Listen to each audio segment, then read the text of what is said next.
लोकसभा चुनाव की मतगणना होने के बाद आज 9 तारीख को देश में एक बार फिर नरेंद्र मोदी शपथ लेने जा रहे हैं, लेकिन अभी भी चर्चा का बाजार गर्म है और लोगों को ये डर सता रहा है कि क्या आज भी नरेंद्र मोदी शपथ ले पाएंगे। लेकिन इस चुनाव में आपने देखा किस तरह से राजनीति अपने चरम पर रही, विपक्ष मजबूत हुआ और कहीं ना कहीं इसका ठीकरा भाजपा सरकार के ऊपर फूटा। जिस तरह से यूपी में बढ़त समाजवादी पार्टी ने बढ़ाई, कांग्रेस बढ़ चढ़ कर आई। आज हमारे साथ कुछ लोग हैं, उनसे हम बात करेंगे। एक मुद्दा सबसे बड़ा ये था कि नरेंद्र मोदी आखिरकार घटे क्यों।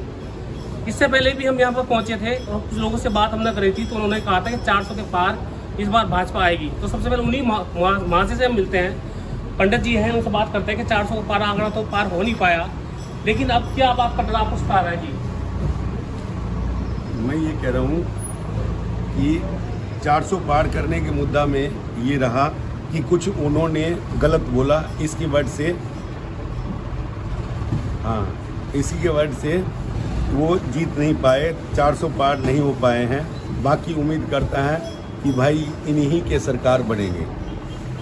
पंडित जिस तरह से कहते हैं कि मुसलमान तो भाजपा के साथ था ही नहीं, जी, लेकिन हिंदू क्यों फटा, अयोध्या क्यों हारे? अयोध्या इसलिए हारे जी, जो बच्चे की पेपर लीक हो गया था उसको दोबारा पेपर नहीं किया जाए, इसीलिए हारे। ये तो मुद्दा पूरे देश का है। अयोध्या में क्या बात रही, भाई राम को लेकर आए, गाने चलते रहे, राम के सारे बार भाजपा फिर करने को तैयार थी, लेकिन हिंदुओं ने क्यों नकार दिया? ये राम जी नाराज हो गए और यही हो गए। चलो कुछ मुस्लिम है, उनसे बात करते हैं। जिस तरह से हमने देखा कि 4 चरण के बाद भाजपा ने एक बार फिर मुस्लिम के ऊपर ठीकरा फोड़ते नजर आए। क्या ऐसा कारण है कि मोदी अब सत्ता में आ रहे हैं? क्या लगता है मुस्लिम पक्ष क्या मानता है, क्या नजरिया उनका?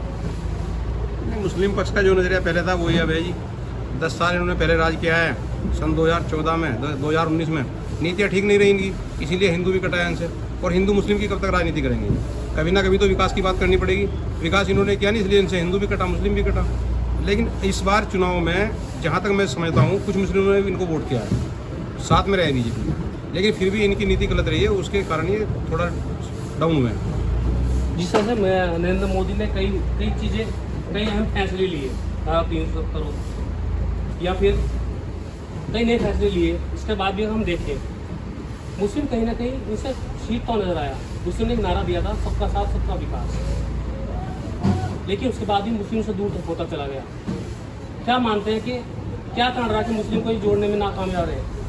मोदी जी की कोशिश रही है सबका साथ सबका विकास, लेकिन उनकी जो पार्टी के मंत्री, MP, MLA रहे हैं, उन्होंने हमेशा मुस्लिमों के खिलाफ बात की है। आप माननीय मुख्यमंत्री योगी जी को देख लीजिए, वो अपनी भाषण में हमेशा मुस्लिम के विरोध में बात करते हैं, और कई मंत्री हैं वो मुस्लिम के विरोध में बात करते हैं। मोदी जी की कोशिश रही है सबका साथ सबका विकास। मोदी जी वहीं आकर फेल हुए कि उनके जो संगठन है, उनका कैबिनेट है, वो उनके साथ नहीं है, और उनके विपक्ष बात करता है, विरोध मतलब उल्टी बात करता है उनके साथ में। जिस तरह से ये अयोध्या हार गए, भाई जहाँ जहाँ राम का नाम था, रामेश्वरम कई ऐसी जगह, वहाँ हिंदू वोट बैंक ने इनको वोट नहीं दिया, क्या कारण मानते हैं? मैं अयोध्या हारने का कारण मानता हूँ इन्होंने राम जी का अपमान किया है। जब आपने देखा हो 22 तारीख में उद्घाटन किया था इन्होंने, तो बड़े बड़े होर्डिंग्स, बड़े बड़े TV पे इसके ऐड आए हैं। आपने देखा होगा मोदी जी बहुत बड़े हाइट में और राम जी छोटे। जहाँ तक मैं मानता हूँ भगवान जी का इन्होंने अपमान किया, इसलिए भगवान जी जरूर गए, इसलिए उद्धार हुए। तो देखा आपने, देश के प्रधानमंत्री जिस समय मोदी थे और वो उनके बड़े पोस्ट थे और राम जी छोटे थे, तो कहीं ना कहीं जो नरेंद्र मोदी थे वो बड़े बन गए। खास बात इन्होंने कही, इसी तर्ज पर पंडित से पूछते, पंडित जी इन्होंने कहा कि मोदी ने बड़े पोस्टर लगाए और राम जी को कहने के छोटा कर दिया। क्या लगता है कि राम जी ने शराब लगा उनको? नहीं, शराब की बात नहीं है। वैसे जो है इनकी जो सारे जीत सत्ते का आदमी है, उन्हीं की वजह से ये हारे हैं, ऐसी कोई बात नहीं है। राम जी को क्यों छोटा बनाएंगे? वो तो बड़े हैं, वो तो बड़े ही रहेंगे, ये तो कोई मतलब ही नहीं है। ये तो कहने की बातें हैं। किसी को बनाने से जो ऊपर जो मालिक हैं वो मालिक ही रहेंगे, भगवान भगवान ही रहेंगे, मोदी मोदी ही रहेंगे। बाकी जो भी इनके जितने भी इनके नीचे का आसपास का आदमी है, ये हिंदू मुस्लिम करके सारी काम खराब कर दिए हैं, और कोई बात नहीं है। देखो हम तो सब भाई भाई हैं जी, हमारी व्यापार इनसे है, हमारे कारोबार इनसे हैं, ये हमारे हैं, हम इनके हैं। बाकी जो भी कर रहे हैं वो बेकार कर रहे हैं। उससे हमें कोई मतलब नहीं है। हमारे तो कारोबार है, हम इनके साथ हैं, हम इनके साथ हैं, बस साथ रहेंगे। बाकी कहने की बात है, जो मर्जी है, जो गलत करेगा वो गलत तो रहेगा, अच्छा करेगा अच्छा रहेगा। कोई न कोई पॉइंट गलत है, उसी की वजह तो ये हारे हैं। अगर ऊपर वाला अच्छा करेगा तो अच्छे नतीजा आगे आएगा, नहीं तो फिर गलत का नतीजा गलत होता। चलो कुछ और लोगों से बात करते हैं। हमारे साथ एक महिला है, उनसे भी बात करते हैं। कोई आए हुए हैं। क्या लगता है इस बार जैसे नरेंद्र मोदी बनने वाले हैं, क्या उम्मीदें आपको लगती हैं उनसे?